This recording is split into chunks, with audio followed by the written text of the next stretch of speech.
И также, ребята, как больше путешествовать? Сразу ознакомлюсь с местом. Это такая роща Баобабов. Там какое-то соляное озеро очередное.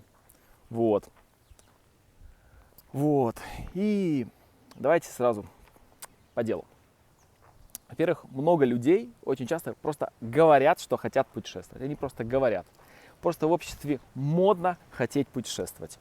И в обществе и модно путешествовать, и модно говорить, что я хочу путешествовать. На самом деле люди просто хотят ничего не делать, отдыхать и пить коктейли. Это больные, кстати, люди. А в основном люди больше говорят о том, что хотят. Как сравнить? Очень просто. Посмотрите людей, которые зарабатывают в 10 раз больше, чем вы, и посмотрите, сколько они путешествуют. И оказывается, что разницы в доходах и путешествиях почти нет. То есть человек получает много или мало, разница в путешествиях, я думаю, она очень небольшая. Поэтому, если вы любите находить новые места, очень просто. Неважно, сколько у вас там, 200, 400, 600 евро месячный доход. Просто в этом году спланируйте не неделю, а 2 недели путешествия. Не 2 недели, а месяц. Не месяц, а 2 месяца. Если работа не позволяет, договоритесь с шефом. Подумайте, вы можете недельку поудаленно поработать. Какие-то праздники соедините. Просто начните путешествовать. Еще раз. Это только в вашей голове. Что это сложно, это невозможно, это нельзя, это мой шеф не разрешит. Или там просто люди думают, что мне когда-то будет много лет, и тогда я начну путешествовать. Ну, давайте разберем эту теорию. В мире 200 стран, да, все думают, я заработаю $1 000 000, и потом все страны объеду. Ну, давайте адекватно обсудим. 200 стран. Все говорят, я, например, 2-4 недели на страну. Все говорят, как ты быстро, как ты так, прилетел, улетел, прилетел в страну, 20 парков посмотрел и улетел. Ну, давайте посмотрим. 200 стран просто разделим по месяцу на страну. Ну, давайте 3 недели, там, месяц на страну, да, ну, это получается 10 лет надо непрерывно путешествовать. Ой, что я говорю?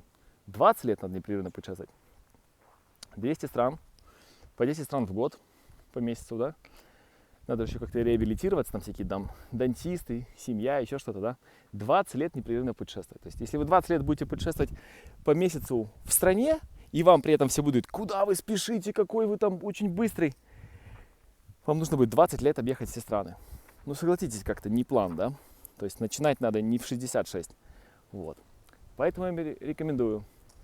Первый шаг.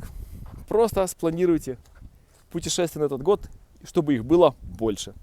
Я, например, сильно лоханулся с путешествиями. В том смысле, что в этом, даже уже в прошлом году спланировал Латинскую Америку. А там оказалось открыта только Бразилия из этого коронабреда.